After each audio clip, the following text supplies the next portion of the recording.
رسول پاک دنیا میں عزت دینے آئے۔ کنز الامال کی حدیث سنیں، حضرت عائشہ صدیقہ رضی اللہ تعالیٰ عنہ حدیث کی راوی ہیں، کہتے ہیں میں بیٹھی تھی حضور کی بارگاہ میں، دوپہر کا وقت حضور کے کیلولا کا وقت ہوتا تھا، اس وقت صحابہ نہیں آتے تھے، حضور دوپہر کو تھوڑا آرام کرتے تھے۔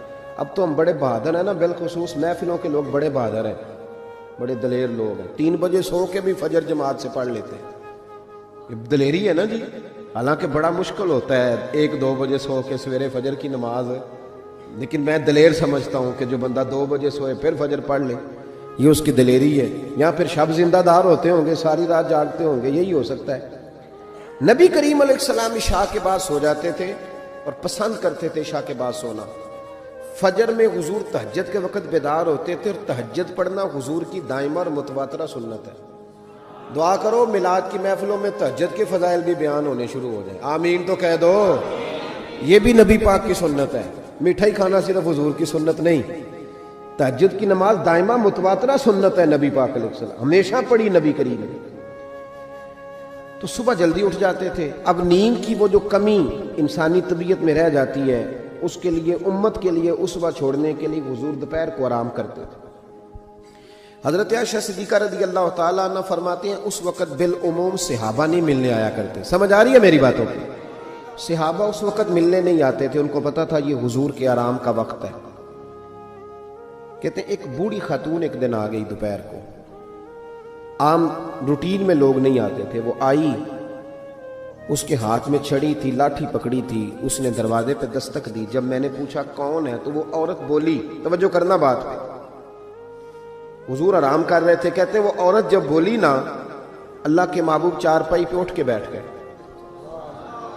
اس کی آواز کانوں سے ٹکرائی، حضور اٹھ کے بیٹھ گئے۔ دروازہ کھولا، وہ خاتون اندر آئی تو بڑی دنیا آتی تھی، پر جس انداز میں نبی پاک نے اس کا استقبال کیا ایسا کم ہوتا تھا۔ حضور کھڑے ہو گئے، پھر محبوب پاک نے بٹھایا، پھر حضور علیہ السلام کی میں آنکھوں کا حسن اور روشنی دیکھ کے اندازہ کر رہی تھی کہ اس کے آنے سے حضور بڑے ہی زیادہ خوش ہیں، نبی پاک بڑے خوش ہیں۔ اللہ کے محبوب نے کھجوریں دی، سرکہ دیا، دیر تک حضور ان کی باتیں سنتے رہے۔ حضرت عائشہ صدیقہ کہتی ہے محب ہو کے محبوب نے، کنز الامال میں حدیث موجود ہے، محب ہو کے محبوب نے باتیں سنی، تسلی سے باتیں سنی، خوش ہو کے سنی۔ 2 قسم کے مہمان آتے ہیں نا، ایک مہمان فون کرتا ہے تو بندہ کہتا ہے میں کوئی نہیں گھر، پھر کبھی آنا، اور ایک مہمان ایسا ہوتا ہے جسے بندہ کہتا ہے اتنی بھی جلدی کیا ہے، ذرا ٹھہر جائیے، تھوڑا رک جاؤ، چائے بن رہی ہے۔ قسمیں ہوتی ہیں مہمانوں کی، کچھ مہمانوں سے دل لگا ہوتا ہے، دل کرتا ہے بیٹھے رہے، ذرا تھوڑا اور بیٹھے، یار تو نہ جایا کر، تو بیٹھا رہا کر۔ ہوتے ہیں کچھ لوگ۔ دیر تک نبی کریم علیہ السلام نے بات سنی، اور کیا بات ہے، جناب عائشہ صدیقہ کہتی ہیں دل حضور کا لگا، میں نے دیکھا تو میں بڑی مطمئن تھی۔ اس خاتون نے کہا کہ اب میں نے جانا ہے۔ لگ رہا تھا کہ حضور چاہتے ہیں ابھی رکے، لیکن اس نے جب کہا نہ جانا ہے تو حضور نے فرمایا ٹھیک ہے۔ جب وہ جانے لگی تو حضور نے تحائف جمع کیے، اور جناب بلال حبشی کو فرمایا ان کے ساتھ جاؤ اور چھوڑ کے آؤ۔ جناب عائشہ صدیقہ رضی اللہ تعالیٰ عنہ فرماتی ہیں پھر وہ دیکھیں حضور عزت کس طرح دیتے ہیں، کہتے ہیں وہ خاتون چلی گئیں، میرا خیال تھا کہ حضور اب مسجد جائیں گے، جب رات کو آئیں گے نا بعد از عشاء تو پھر پوچھوں گی حضور یہ کون تھی، لیکن محبوب تو گئے نہیں، لیٹ گئے۔ میں اٹھ کے قدموں میں بیٹھی تو حضور کی مقدس آنکھیں کھلی ہوئی، میں نے عرض کی حضور یہ کون خاتون تھی، اور میں نے آپ کو تھوڑا انفرادی دلچسپی لیتے دیکھا، حضور کون تھی؟ جب میں نے پوچھا تو حضور کی آنکھوں میں آنسو چمکنے لگے، حضور اٹھ کے بیٹھے اور فرمانے لگے عائشہ یہ میری پہلی زوجہ ختیجہ الکبریٰ کی سہیلی تھی، یہ ختیجہ کی سہیلی تھی، اور فرمایا جب ہم مکے میں رہتے تھے تو یہ آیا کرتی تھی، ختیجہ اس کا پرتک پاک استقبال کرتی تھی، اسے کھجوریں کھلاتی تھی، دودھ پلاتی تھی، پھر یہ باتیں سناتی تھی تو ختیجہ اس کی باتوں کا جواب دیتی تھی۔ فرمایا آج اس کی آواز کانوں سے ٹکرائی ہے تو ساری یادیں پھر سے تازہ ہو گئی ہیں۔ فرمایا میں نے اس کے ساتھ وہی سلوک کرنا چاہا ہے جو فاطمہ کی اماں کرتی تھی، میں نے وہی عزت دینی چاہیے جو وہ دیتی تھی۔ اور حدیث کا آخری جملہ اتنا شاندار ہے کہ اس جملے کو یاد کر لے تو دستور بن جائے ہمارے لیے۔